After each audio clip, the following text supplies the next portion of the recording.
लली तुलसी करत प्रणाम पुनि नारद कर मोह अपारा कहे सी बहुरी रावण अवतारा। बोले लखन से रामचंद्र की जय। अनंत अनंत अनंत कोटि ब्रह्मांड नायक अकारण करुणा वरुणालय मर्यादा पुरुषोत्तम त्रिभुवन मोहन मेरे परमाराध्य श्री सीतारामचंद्र जी महाराज, श्री राम कथा के आद्य आचार्य भगवान भूत भावन महेश्वर जी, श्री सीताराम जी के चरण कमलों में अहरनिश अनुराग रखने वाले अंजनी नंदन हनुमान जी महाराज, संसार की सबसे बड़ी आचार संहिता कालजयी ग्रंथ श्रीमद् रामचरितमानस के प्रणेता प्रातः स्मरणीय पूज्यपाद कविता कानन केसरी कवि कुलभूषण श्री राम कथा रस रसिक गोस्वामी तुलसीदास जी महाराज, श्री राम कथा सत्संग लिंक से जुड़े हुए समस्त समादरणीय महान भावों, अर्चनीय वंदनीय पूजनीय माताओं तथा बहनों, कार्यक्रम के संयोजक परम आदरणीय श्री पटेल जी एवं संचालक आदरणीय भाई देशमुख जी, आइए परमात्मा श्री राम की असीम अनुकंपा और आप लोगों के सौजन्य से जो समय प्राप्त हुआ है, अभी अभी हम लोग बहुत मधुर कथा का श्रवण पान कर रहे थे। प्रथम लिंक में पूज्य श्री दीक्षित जी महाराज, पुनश्च द्वितीय लिंक में पूज्य बड़े गुरु जी को हमने सुना। पश्चात आइए मैं निवेदन करूं, कथा भाग में जाने के पूर्व जैसा कि थोड़ी देर पहले सूचना मिली थी, आज हमारे लिंक से जुड़े हुए सम्माननीय डॉक्टर लोकेश साहू जी, पुनश्च श्री पटेल जी एवं आज के संचालक आदरणीय श्री देशमुख जी के वैवाहिक वर्षगांठ का दिन है। एतदर्थ भगवान से बहुत बहुत प्रार्थना करते हुए आप सबके मंगलमय उज्जवल भविष्य की कामना करते हैं। और आइए, कल कथा के क्रम में हमने देखा था कि राजा प्रताप भानु ब्राह्मणों के श्राप के कारण रावण के रूप में अवतरित होता है। जिस समय उनका जन्म हुआ, महर्षि वाल्मीकि कहते हैं जब रावण का जन्म हुआ, वैसे जन्म का नाम रावण नहीं है, लेकिन रावण के नाम से ही वह व्यक्ति सर्वत्र जाना जाता है। उस बालक का जन्म जब हुआ तब वाल्मीकि के कथनानुसार एव मुक्ता तुषा कन्या राम कालेन केनचित जनयामास विभत्सम रक्षो रूपम सुदारुणम दशग्रीवम महादृष्टम नीलांजन चयोपमं ताम्रोष्ठम विंशति भुजम महास्यम दीप्त मूर्धजम। यह बात महर्षि अगस्त श्री राम के दरबार में राम जी को सुना रहे हैं। हे श्री राम, केकसी के गर्भ से भयानक और क्रूर स्वभाव वाले बालक का जन्म हुआ। जन्म से ही उसके 10 सिर थे, 10 मस्तक, बड़ी बड़ी दाढ़ें, तांबे जैसे होठ, 20 भुजाएं, विशाल मुख और उनके केश चमकीले थे। देखने से ऐसा लगता था मानो कोयले का पहाड़ हो। ऐसा बालक ने जब जन्म लिया तो प्रकृति में भी भयानक परिवर्तन दिखाई देने लगा। गीदड़िया, मांसभक्षी गिद्ध मंडराने लगे, घूमने लगे। अमंगलकारी दृश्य उपस्थित हुआ।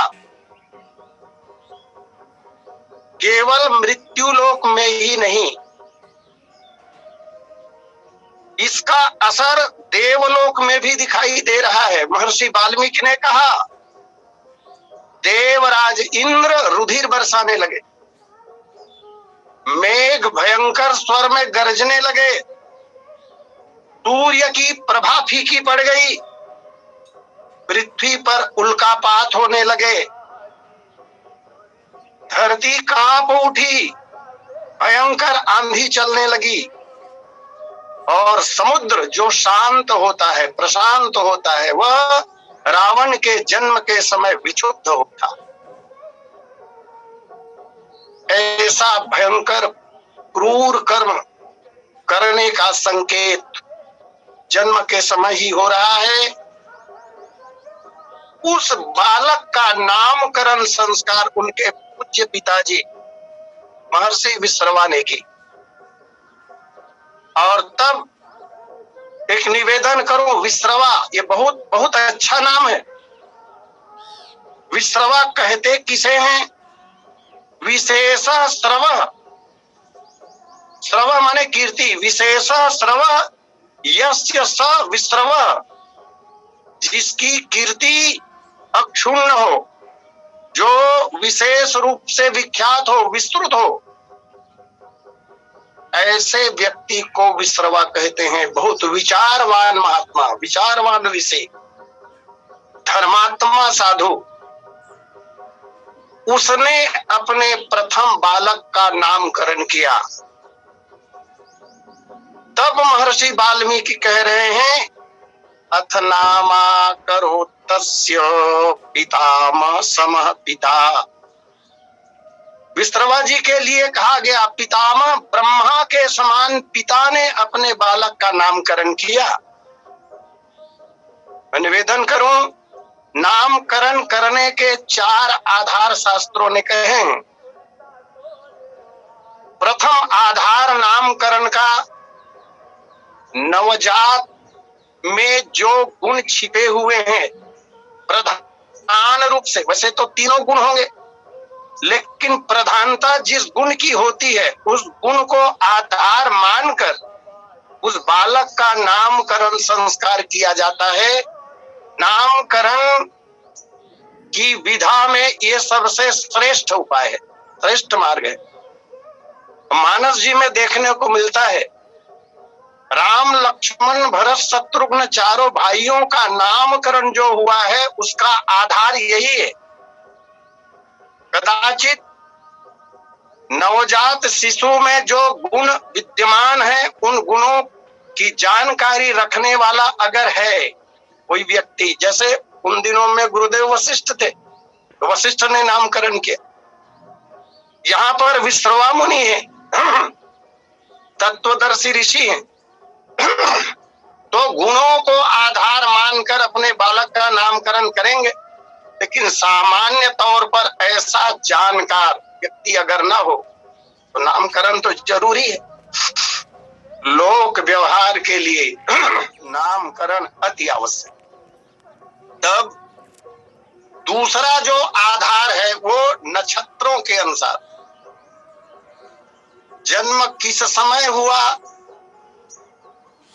इस बात को ध्यान में रखते हुए ज्योतिष गणना के द्वारा कर्म संस्कार किया जाता है। ये दूसरी विधि है। कदाचित अगर ज्योतिष का जानकार भी न हो, तब महीनों को आधार बनाकर तदनुसार, और यदि ऐसा भी न हो तो दिनों को आधार बनाकर नामकरण किया जाता रहा है। यहाँ पर विश्रवा ने उस बालक के गुणों को भली भांति परखा, जाना और तदनुसार नामकरण कर रहे हैं। चूंकि 10 ग्रीव ग्रीवः प्रसूतोऽयं 10 ग्रीवो भविष्यति। विश्रवा ने कहा यह बालक 10 सिर के साथ उत्पन्न हुआ है, इसलिए इसका नाम 10 ग्रीव अथवा दशानन होगा। रावण नाम बाद में पड़ा, उसकी 2 अलग अलग कथाएं कही जाती हैं, लेकिन जन्म से ही इनके 10 सिर होने के कारण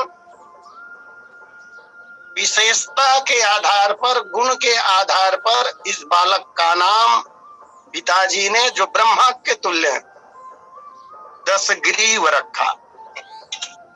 मैं निवेदन करना चाहूं, नामकरण संस्कार 16 संस्कारों में 5वें क्रम का संस्कार है। जन्म लेने के पश्चात का यह दूसरा संस्कार है, लेकिन 16 संस्कारों के क्रम में यदि देखा जाए तो यह 5वें नंबर का संस्कार है। प्रथम संस्कार गर्भाधान संस्कार होता है। गर्भाधान संस्कार के पश्चात दूसरा जो संस्कार होता है गर्भस्थ भ्रूण का, उस संस्कार को पुंसवन संस्कार कहते हैं। ये दूसरे या तीसरे महीने, गर्भ के दूसरे या तीसरे महीने में हुआ करता है, और पुंसवन संस्कार के द्वारा ही गर्भस्थ भ्रूण के लिंग का निर्धारण होता है। शास्त्रों ने तो यहां तक बात कही कि यदि किसी को पुत्र चाहिए और यह संस्कार विधिवत यदि किया जाए तो पुत्र ही होगा। 12 संस्कार विधि एक ग्रंथ है, उस ग्रंथ में 16 संस्कार की विधियां सामग्रियों सहित मंत्रों के साथ दिया हुआ है। तो दूसरा संस्कार पुंसवन संस्कार गर्भ के दूसरे या तीसरे महीने में किए जाते हैं, और इसमें यदि पुत्र चाहिए तो बरगद का बीज और गुड़ुंची और तीसरा ब्राह्मी, इनका रस गर्भवती को पिलाया जाता है। कुल देवता इष्ट देवता की पूजा की जाती है, प्रार्थना की जाती है, और पति जो होता है वो कामना करता है कि इस गर्भ में मित्रा वरुण का आगमन हो अथवा अश्वरी कुमार का आगमन हो, वायु देवता के प्रतिनिधि के रूप में मेरा पुत्र उत्पन्न हो, इस तरह कामना करता है पूजा के साथ। ये पुंसवन, फिर तीसरा सीमंतोन्नयन पश्चात जब बालक का जन्म होता है तब जात कर्म संस्कार होता है। रामचरितमानस में इसका सुंदर वर्णन है। नांदी मुख श्राद्ध कर जात कर्म सब कीन, आतक धेनु बसन मन नृप विप्रण कह दिन। और जात कर्म के पश्चात नामकरण संस्कार का विधान है। नामकरण संस्कार के संबंध में हमारे ग्रंथ कहते हैं कि जन्म के 10 रात्रि बीत जाने के बाद, इस संस्कार विधि ग्रंथ से यह जानकारी है कि 10 रात्रि बीत जाने के पश्चात नवजात का नामकरण किया जाना चाहिए। और भगवान राम का नामकरण 12वें दिन हुआ है, ऐसी जानकारी प्राप्त होती है ग्रंथों से। तो कहीं कहीं 10 रात बीत जाने के बाद, और कहीं कहीं अगर बालक है तो उसका नामकरण जन्म से 12वें दिन, और अगर कन्या है तो उसका नामकरण जन्म से 13वें दिन करना चाहिए।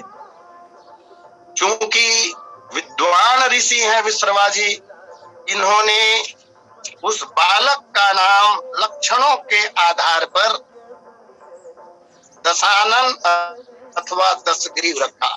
एक प्रश्न बनता है यहाँ पर, प्रकृति में हम देखते हैं सामान्य तौर पर, यदि अपवादों को छोड़ दिया, अपवाद तो अपवाद है, सामान्य तौर पर जब किसी का जन्म होता है तो एक ही सिर हुआ करता है। रावण के 10 सिर क्यों हुए? कथा तो कह रही है कि रावण के 10 सिर थे, ऐसा भी सुनने को मिलता है कि नहीं जी 10 सिर कैसे होगा, वो 10 सिर प्रतीक है, आदि आदि बातें कही जाती है, मुझे उस पर कुछ नहीं कहना। लेकिन कथा में वाल्मीकि रामायण कह रहा है, महाभारत कह रहा है कि 10 सिर के साथ वह बच्चा पैदा हुआ था। इसके भी कुछ कारण हैं, ऐसा विद्वानों का मत है। आइए एक दो कारण मैं निवेदन करूं कि रावण के 10 सिर क्यों हुए। एक बड़े विद्वान हुए हैं हमारे यहाँ, जिनकी पोथी की जानकारियां मानस पीयूष ग्रंथ में वर्णित है। हरिहर प्रसाद जी कहते हैं, रावण की मां केकसी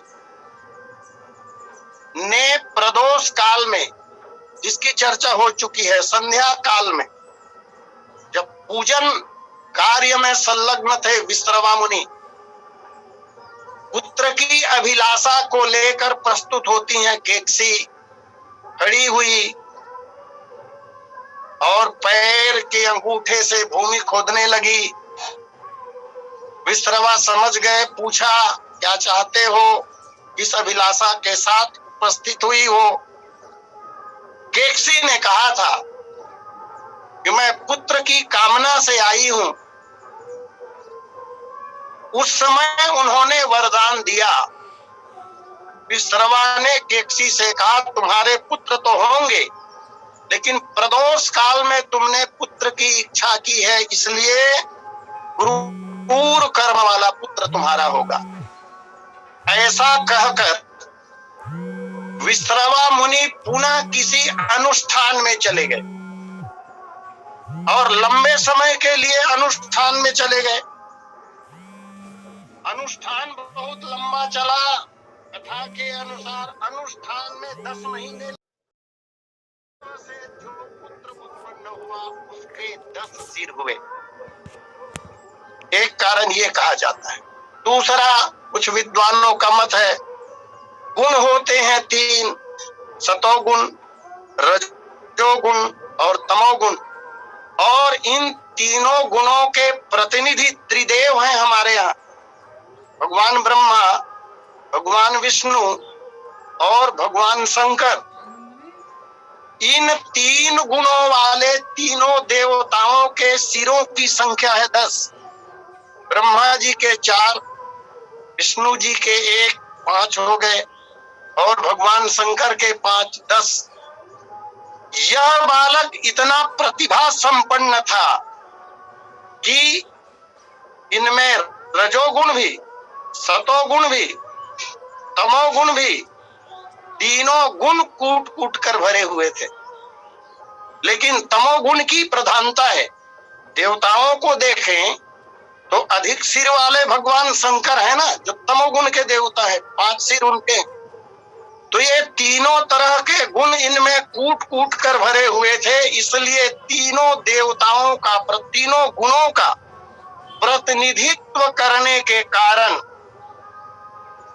इनके 10 सिर हुए। ऐसा कुछ विद्वानों का मत है। एक विचार ऐसा भी आता है ग्रंथों में कि विरह की 10 अवस्थाएं होती हैं। विरह की 10 अवस्थाएं होती हैं, और विरह की 10 अवस्थाओं में अंतिम अवस्था जो है वो है मृत्यु। रावण का जन्म संसार को सताने के लिए ही हुआ है। ये विरह पैदा करेंगे, ये जगत में लोगों को दुख ही दुख देंगे, मृत्यु के निकट कई लोगों को पहुंचाएंगे।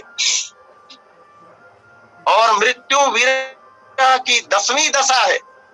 इसका प्रतिनिधित्व करने के लिए यह बालक आया है, इसलिए भी इसके 10 सिर हैं। एक बात विद्वानों ने और कहा, अच्छा लगता है वो 10 जो है, 10 का अंक, उसमें 1 और 0 ऐसा लिखा जाता है। तो 1 का जो अंक है वो ईश्वर का सूचक है, क्योंकि ईश्वर एक है। उस एक ईश्वर के साथ यह बालक विरोध करेगा। ईश्वर संबंधी मान्यता इसकी बिल्कुल अलग होगी, और थी भी रावण की मान्यता ईश्वर संबंधी। वो तो कहता था हम ही तो जग के ईश्वर, मैं ही तो जग का ईश्वर हूँ, मैंने ही विश्व रचाया है, इस पुण्य भूमि भारत को तो मैंने ही स्वर्ग बनाया है, ऐसा कहा करता था वो। इसलिए मेरी आज्ञा से सभी जगह मंदिर प्रतिमाएं तुड़वा दो, इस झूठे ईश्वर के बदले मेरी प्रतिमाएं रखवा दो। तो यह ईश्वर का विरोधी होगा, ईश्वर के विमुख होगा। तो एक का अंक तो गया विरोधी होने के कारण, अब बच गया शून्य।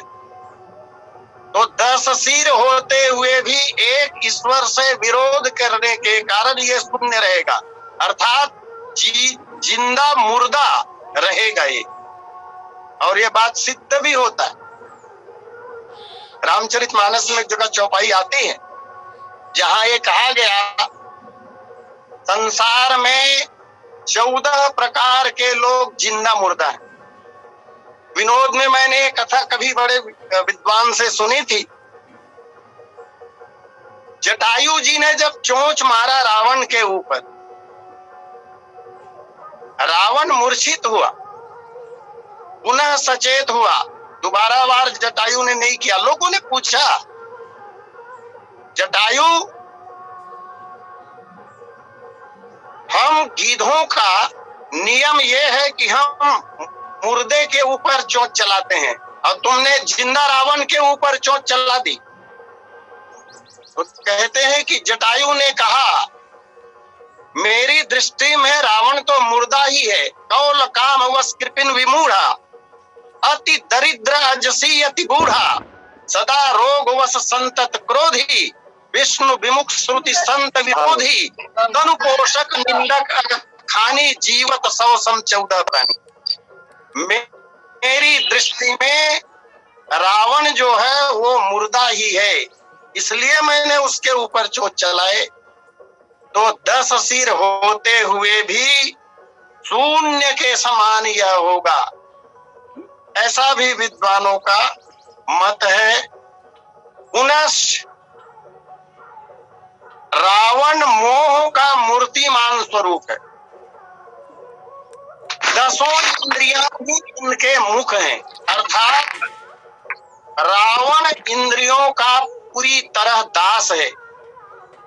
इस बात का संकेत करने के लिए इसके 10 सिर हैं। अस्तु इसका जन्म का नाम, सही नाम, असली नाम दशानन ही है, दसमुख दसग्रीव ही है। अब किसी का जो मूल नाम होता है, खासकर ज्येष्ठ संतान का, उसे नहीं लेने की बात कही गई है। ये चर्चा में मैंने कुछ बार कही है। हो सकता है इस कारण दसग्रीव नाम से इनके परिवार के लोग या जगत न पुकारते हो, रावण के नाम से ही ये ज्यादा जाना जाता है, आदि आदि। निवेदन, रावण का जन्म कब हुआ होगा? ग्रंथों में एक विचित्र बात प्राप्त होती है। रावण का जन्म वैवस्वत मनवंतर के 11वें त्रेता में हुआ था। मानस ब्रह्मभंजनी में लेखक रामदेव प्रसाद सोनी जी ने बात लिखी है, और अन्य ग्रंथों में भी रावण के संबंध में पढ़ा जाता है कि इनका जन्म वैवस्वत मनवंतर के 11वें चतुर्युगी के त्रेता में हुआ था, और श्वेत वारा कल्प के 24वें त्रेता युग में भगवान श्री राम के हाथों यह मारा गया। इस तरह इसके आयु की जब गणना की गई है, तो विद्वानों ने कहा कि रावण की कुल आयु 5 करोड़ 61 लाख और 60,000 वर्ष की थी। मानस पात्रांजलि ग्रंथ में भी यही वर्णन प्राप्त होता है। इस तरह रावण का जन्म और रावण का नामकरण हुआ। नामकरण पर समसामयिक थोड़ी सी चर्चा मैं करना चाहूंगा, क्योंकि यह अत्यंत महत्वपूर्ण संस्कार है। नामकरण संस्कार। नामकरण संस्कार करते समय कुल देवता इष्ट देवता की पूजा होती है और यह संस्कार पुरोहित और कुल वृद्धों या पिता के द्वारा संपन्न किया जाता है। जो नाम बालक का रखा जाता है, उस नाम को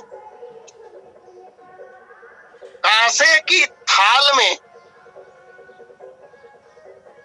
चावल रखकर बच्चे के नाम को लिखा जाता है, हवन की जाती है। कांसे की थाली में चावल फैलाकर संभव हो तो सोने की सलाका से बालक के नाम को लिखना चाहिए। ब्राह्मणों के द्वारा कुछ पीपल के पत्तों में भगवान गणपति कुल देवता जिस महीने में बालक का जन्म हुआ है उस महीने का नाम, नक्षत्र, राशि आदि लिखकर संकल्प करनी चाहिए। और जो नाम पीपल के पत्ते में लिखे गए हैं पंचोपचार विधि के द्वारा उसका पूजन होना चाहिए। तत्पश्चात वैसे माता पिता जो है आचार्य की ओर मुंह करके बैठते हैं इसमें नामकरण के समय। एक बात और है, नामकरण संपन्न होते तक बालक को रोना नहीं चाहिए, इसकी पूरी तैयारी हो, अच्छा नहीं माना जाता। और पूजा हो जाने के बाद माता जो है वो पिता की दाईं ओर बैठेगी और ब्राह्मण या पुरोहित बालक के दाहिने कान के पास अपना मुंह ले जाकर बालक के नाम का उच्चारण करता है। सबसे पहले बालक के कान में ये कहने चाहिए कि हे कुमार, तुम अमुक कुल में उत्पन्न हुए हो, तुम्हारे कुल देवता अमुक हैं। प्रथम बात यही है उनके कान में कही जाने वाली, कुल देवता उनके कौन है? कुल देवता तो वर्तमान में टिप्पणी नहीं कर रहा, लेकिन बहुतों को पता नहीं है कुल देवता कौन है। अच्छा, कुछ नाम कहे भी जाते हैं जो नाम शास्त्रीय नहीं होते। तो कुल देवता कौन है, किस कुल में वह उत्पन्न हुआ है, ये उस बालक के कान में कहें। तत्पश्चात जिस माह में बालक का जन्म हुआ है वो कहें। उसके पश्चात जिस नक्षत्र में और जिस चरण में बच्चे का जन्म हुआ है वो उसके कान में कहें। और उसके पश्चात आचार्य के द्वारा जो नाम किया गया है उस नाम को बालक के कान में कहें। इस तरह नामकरण का विधान संस्कार विधि में वर्णन किया गया है। तो ऐसा लगता है शास्त्रों के जानकार विश्रवा मुनि ने भी इस तरह नामकरण संस्कार किया होगा। कल्प भेद और पुराण भेद के कारण कथाओं में कुछ अंतर अवश्य दिखाई देता है।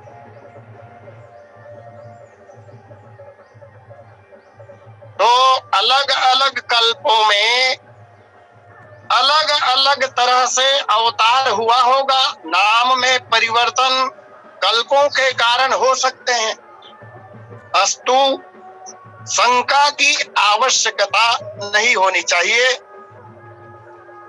काकभूषण जी महाराज पक्षीराज गरुड़ जी से कह रहे हैं कि हे पक्षीराज, काल पाई मुनि सुनु सोई राजा भयउ निशा।